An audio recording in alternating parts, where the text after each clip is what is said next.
So here we go. One of the coolest things about superheroes in general, and it's probably something that connects us with them since childhood, is their suits. And of course, the variety of their suits, their colors, their shapes. When we were all kids, this was the first connection we had with the striking images of these characters. And of course, Batman is the greatest one for me in terms of fascination with his costume. Because we fans love to pick the details, to judge every single little element of these suits, so why not talk about them? Of course, talking about Batsuits during the history of the character in comics, animations, and movies is like going to a rabbit hole that would take probably about 17 videos to go through all the Batsuits of history. So let's do just an overview of the ones that I really like and remember. And of course, you can add the ones you like in the comments below. When we talk about Batsuits, there are probably two categories that you can go into. The one that is my favorite, where the suit turns Batman into this creature of the night, this freak, like a real animal, like a real bat. And then you can go towards the more quirky and strange versions of the character. And you have the other category that is going more towards the armored and protective suit, full of details and chest plates that turn Batman into a warrior, or should I say a crime fighter. And of course, we must start with the comics, because my favorite version is the one from the comics of Danny O'Neill and Neil Adams era, with the mixtures of the colors blue and gray, and the big symbol with the yellow circle, that if I go back to my memory banks was probably my first vision of Batman in any media. And if you add Robin to the mix, the whole mixture of colors of Batman and Robin together in the panels of the comics was an image that made me fall in love immediately with this character. Of course, if you ask me if I prefer this version of the character with the blue and gray instead of the black one, I'm always gonna say that I prefer the black one actually, but in the media of comics, it's much more common to see Batman in the blue and gray one or black and gray one, because it's much more easy to portray his physique instead of everything black. And I don't think necessarily the blue and gray would work in movies, for example. Even though there were some attempts, and we're gonna talk about this later in the video, I think depending on the media, you have to make some different choices in terms of what colors will go better with Batman. Besides the one from Danny O'Neill and Neil Adams, I also love the Batsuit from the comic Earth 1, which is drawn much more accurate to a live-action version, with Batman not having the white eyes and actually having the holes in the mask showing his real eyes. And just like the Neil Adams one, it mixes this idea of the gray with the black, and depending of the lighting, you can have a kind of bluish tone to it, but especially still featuring the symbol with the yellow circle. By the way, this could be a topic of polemic between the fans, Batman with the yellow circle around the symbol or not. And I always loved the yellow circle much more than just the bat in the chest, because it gives it a kind of highlight and turns the bat symbol into a much more striking image than just the loose bat with nothing around, almost like the symbol is kind of dead in his uniform. And in the movies, we haven't seen this version since the Tim Burton, Joel Schumacher movies, but if I would draw the character, I would definitely use or the yellow circle or something in the symbol to make it a little more highlighted. And speaking about not highlighting the symbol but actually integrating it with the suit itself, we have the Noel comic book, which is a beautifully drawn comic book and story that also has Batman in this more live-action version almost, with no white eyes. And the lines in the suit, in the mask of the cowl, in the cape, are all kind of square, and I like this design. It almost brings back to the old Tim Burton and Joel Schumacher movies again. But here we have the symbol integrated with the suit, which I'm not a huge fan of. It actually reminds me of the Damian Wayne Batsuit from the comics, that it only has half of the symbol in the chest, and the upper part of the bat symbol is actually his head in the cowl, which I definitely don't like this, but it's a choice. Then we move to more quirky and different versions of the character, like the Gotham by Gaslight version, which of course is Batman in another era, but it has this interesting mix of the suit with Victorian elements, especially the high neck that is connected to a kind of coat blended with a cape in the suit, an element that was also used in Robert Pattinson's Batman, and it's an interesting choice, not one that I would made myself if I was creating a Batsuit, but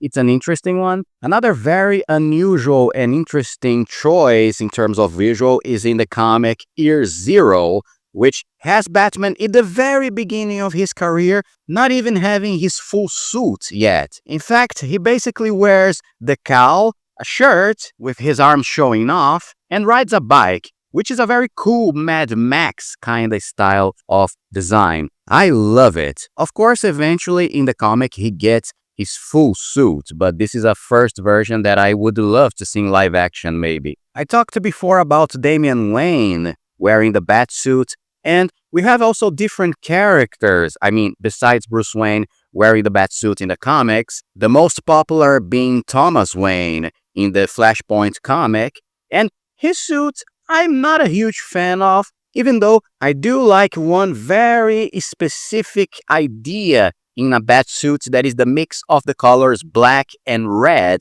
which we will have many versions of this in various medias, even though in this character itself, I don't really like it, especially the symbol. Another character that wore the Caped Crusader mantle was Jumbo Valley in the Nightfall saga of comics. And if we are talking about him, we gotta go into another category that is Batman wearing these mech suits. That we're gonna have many different versions, especially in the comics. But the Jumbo Valley one is not one that I'm a huge fan of as well, because another element that I don't like about Batsuits is when they are too busy in design. I much prefer a more streamlined version with few lines and just the shape of the suit itself doing the work, and not these lines and details all over the texture of the thing. And that goes to movies and animations, anything. But I guess the Jumbo Valley suit kind of works because he's a kind of a villain in the comics, so it does work for this kind of character. And then if we go to the other mech suits of Batman in comics, we have the one from the Court of Owls. Of course, the most popular one is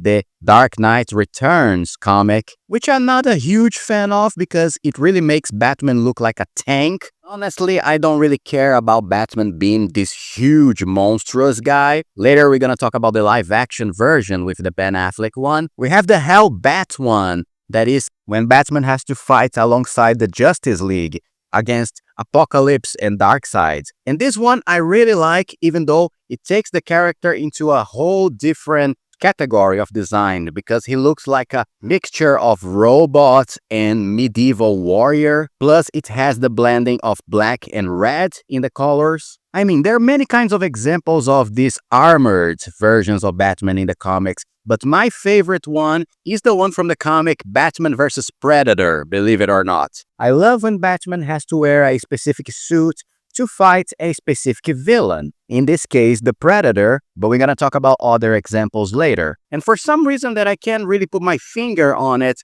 I do love the whole Batman looking like he's blind in this helmet. A visor that gives Batman an infrared vision just like the Predator, if I remember correctly in this comic. Anyway, I just love the look of it. Moving to the animation, of course, we have to start by talking about Batman the Animated Series, which I'm gonna say right away is my favorite version of the character's design in any animation. For those who watch my channel know that I'm a fanatic for Batman the Animated Series, so there's no way I can run away from the idea that this is my favorite suit design, especially because the way it was drawn and how it relates to the lighting of the scenarios in the cartoon. Being almost black, but also having these blue lines according to the reflection of the lighting around. Plus, it also has the yellow circle around the bat symbol. But this whole idea was changed in the 4th season of the show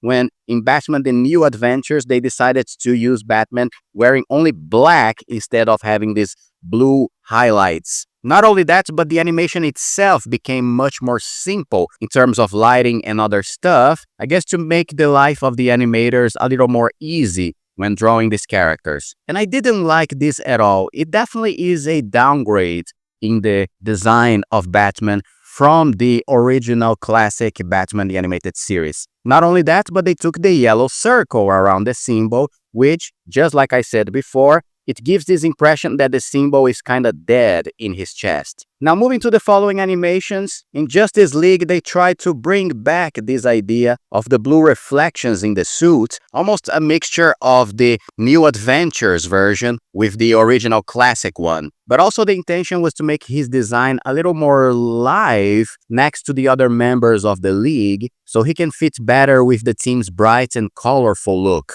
Of course, Batman had other variations of suits in the animation, especially mech suits. For example, my favorite one is from an episode with the villain Firefly, which Batman has to use this suit that is fireproof to fight the villain. And there is an upgrade of this suit in the Batman Beyond animation when Batman, the old Bruce Wayne, has to wear the Batsuit to fight the villain Inc. Speaking about Batman Beyond, of course, we cannot forget about the Terry McGinnis version of Batman. That is a very cool suit. When I was a kid, I didn't like this suit very much, especially the fact that it didn't have a mouth hole showing Batman's mouth, and it was a full mask, which he could actually have his mouth talking in the mask.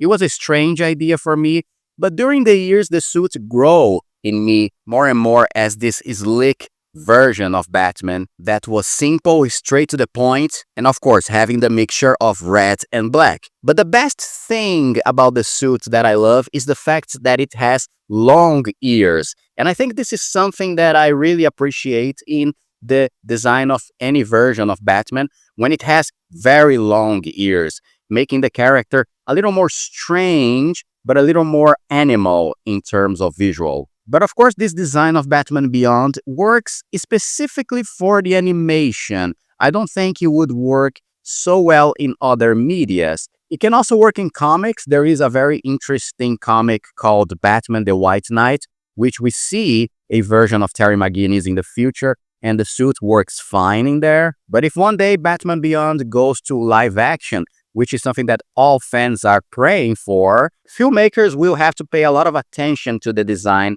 to not make something very busy and robust, to be able to preserve the slickness of the animation. For example, I really don't like this version of Batman Beyond that is this very armored and layered suit. It's too busy for me. It just doesn't work. In other animations, I must be honest, the look of Batman never called my attention that much. Another favorite cartoon of mine, The Batman from 2004, has a version that is an interesting adaptation that looks a little too much like the Batman the Animated Series one, but with different lines and different shapes. In terms of variation of suits, of course, Batman has a mech suit there to fight Bane and another one to fight Superman, but there is definitely one design of Batsuit in this animation that is fabulous. That is when he has to fight Mr. Freeze, and he wears this completely white Batsuit that fits very well with the aesthetic of Batman in the Arctic, for example. It's an absolutely fantastic suit that I would love to see in live action maybe one day as well. Then we have Batman the Brave and the Bold that, even though I love this cartoon, the design works more to fit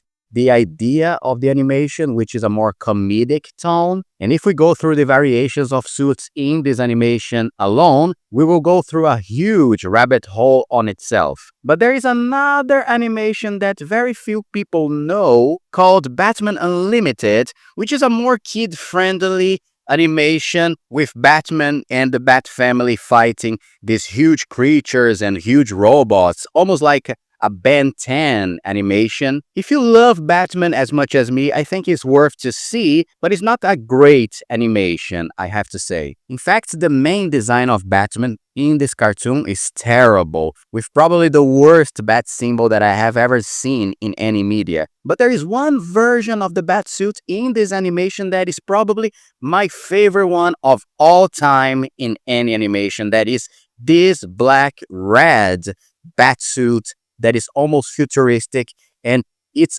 absolutely fantastic in my opinion. It took the elements of Batman Beyond and created a more classic Batsuit that I don't know, it just feels right, on point. And another element is that we have a character that is essentially black, and by having a red symbol in it, is the same idea of highlighting the bat symbol with the yellow circle, giving a more striking look to it. And now, of course, let's talk about the movies, because it's probably the most polemic one. We could start with Adam West, but I don't know. It is what it is, so I don't have much to say about it. But starting with the GOAT, the Michael Keaton version from '89, this was the Batsuit that brought Batman as a character to another level. Everybody who saw the first image of Michael Keaton in the suit basically fell in love with this movie before it was released, and it created a Batmania all around the world. Now, do I like the suit? Obviously, I love the suit, but I still think in the first movie, they hadn't figured out exactly how to fit the body of the actor inside the suit. So, like I said in my Batman '89 versus Batman Returns video, even though I like the suit in '89, sometimes it feels a little loose in Michael Keaton's body and face. It also works more in the distance, and in close-ups, the texture looks a little dirty and dusty for some reason. Now, in Batman Returns, there was an upgrade in the suit, which has this more industrial kind of designs in the lines of the suit. The color is much more black and reflects much better in the lighting around. I love the fact that it looks like Batman is dressing like a cargo train from the industrial era. And these upgrades continued following into Batman Forever, which looks like a much more improved version of the '89 suit, with the Panther suit, as it was called by the production. And of course, we cannot forget to mention the bat nipples. That is something that is not necessary at all. But aside from that, this is probably my favorite bat suit from the Tim Burton, Joe Schumacher era. I absolutely love the fact that it's a design with an organic kind of element to it. It takes the elements of Batman '89 with some elements of Batman Returns and actually mix them in a perfect synchrony. And then we have also the sonar suit, which it doesn't work very well. Like I said, it's too busy and filled with lines all over the suit. Plus, the silver color removes a little bit of the creature of the night element of Batman. Then, of course, we moved to Batman and Robin, which was definitely the downgrade in terms of design in the suit. We have a version of the Panther suit from Batman Forever, but this time it's all black. We don't have the yellow symbol. There is a bluish color tone to the suit to fit better with the whole aesthetic of Mr. Freeze in this movie. And the final version of the suit, that is the Arctic one, that is basically the sonar suit from Batman Forever, but with all this crazy shit on it. Again, it is what it is. Just a suit to make new toys. Then we move to the Dark Knight trilogy from Christopher Nolan, that for me, even though I love the three movies, I never really cared too much about the Batsuits in them. In Batman Begins, we have this suit that it looks a little bit trying to maintain some elements of the Tim Burton era and not trying many new ones from a new era. I definitely don't like the symbol in it because it looks completely dead and you can barely see it depending on the light. But I do like the huge neck in the cowl, which gives an intimidating look to the whole thing, almost like he is a panther. And then going to The Dark Knight and The Dark Knight Rises, for me, that was a completely downgrade. Again, very busy suit. It was good for Bruce Wayne in order to make him move his neck, right? But there was always this impression in me that the suit itself looks like a big rubber shoe that you can buy anywhere that is very over-designed, filled with lines everywhere. I don't know, I just never cared too much about it. Going to the Zack Snyder movies with Ben Affleck, this was the actor that had the most variations of Batsuits, right? So starting with the original classic one that is gray with the big symbol and the small ears, I really love this suit, but I do have a passion-hate relationship with it. Because even though it looks fantastic, I don't like the small ears, like I said before. I like Batman with big ears. And it's so funny that this Batman is huge, a monster of a character, but it has these very small ears. I guess it's all inspired by the Frank Miller comic, right? Then we have the Nightmare Batman that is basically he wearing a huge overcoat. It's an interesting look, but it doesn't do much for me. And then we have also the mech suit that he uses to fight Superman. And it's an improved version of the comic book from Frank Miller. Like I said before, it makes Ben Affleck's Batman look like a huge tank, but it kind of removes completely the whole bat motif from the character. He doesn't look like a bat anymore. He looks much more like, I don't know, some kind of tokusatsu or something like that. Almost like a RoboCop. And the bright eyes that are kind of Iron Man-like also is not one of my favorite things. But then when we go to Justice League, this Batman vs. Superman mech suit is much better than the one he wears in the end of that movie, when he fights the parademons and all that stuff. And this suit for me is very much blah. Again, too busy, too over-designed. The lenses that he wears that make him look almost like Owlman from Watchmen also are kind of unnecessary, I think. And even though Zack Snyder is a master in making his characters look cool, when you analyze these little details, you can find these little flaws in the whole thing. But this doesn't compare at all when we find Ben Affleck in The Flash. Because the suit that he wears in the beginning of the movie during that very cool chase, riding a bike after the criminals, it's probably the worst look for Ben Affleck's Batman, with that whole chest plate that is so over-designed, and the mask looks weird. The color of the suit also looks bland, so the whole thing is very weird. The suit is weird, the mask is weird, the movie is weird, everything is weird. And then, of course, we have to talk about the other Batman in the movie, that is, with the return of Michael Keaton to the character, wearing a version of his classic Batsuit. And I gotta say, I didn't care too much about the redesign, especially in the mouthpiece, because they did something that make his face, again, look a little loose in the cowl. But still, he looks great in the suit.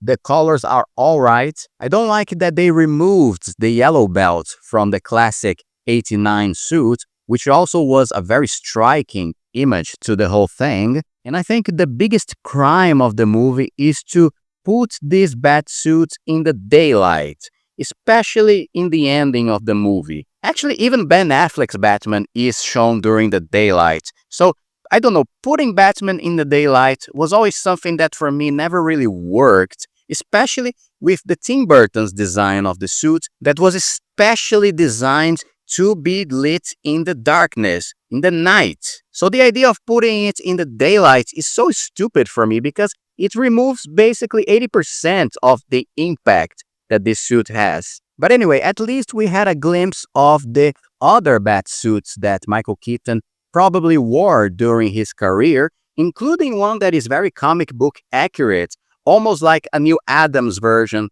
that I said before, that, I don't know, it could go either way. It could work or totally not work in a live-action version. Now, finally, moving to the last interpretation of Batman in the movies with the Robert Pattinson's version.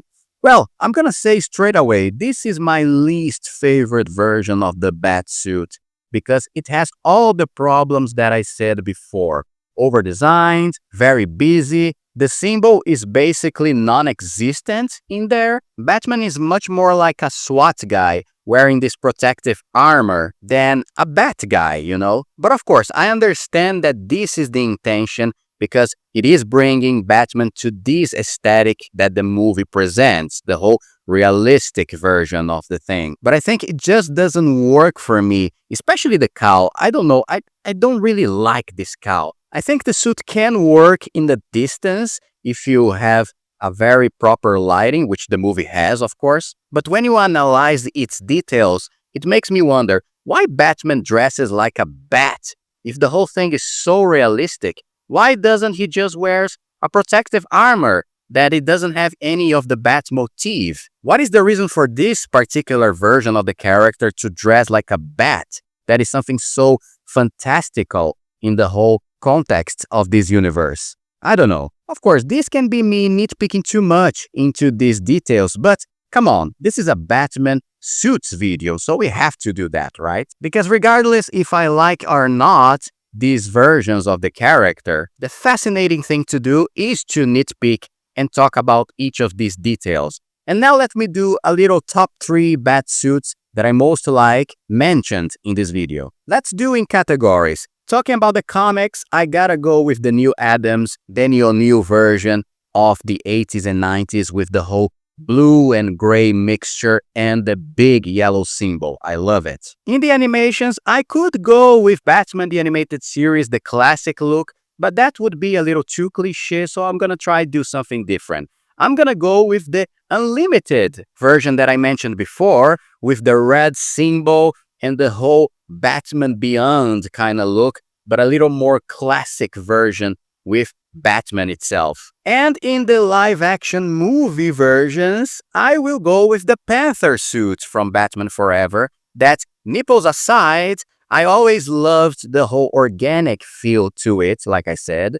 Plus, it keeps the classic elements of Batman 89 and turns the whole thing into an evolved version of that. And this is it. This is my video about the best Batsuits of all time. What about you? What's your opinion? Which ones do you like the most? Comment below. And also please mention any suit that I probably forgot from the history of this character that you also love. As usual, thank you so much if you are liking the content of BATGUS. I also have a video about my favorite Batmobiles of all time, so you can also check that. For now, if you liked this video, please don't forget to leave your beloved like and your wonderful subscription so we can keep talking about Batman and DC Universe forever, alright? See you in the next Bat video, and bye-bye!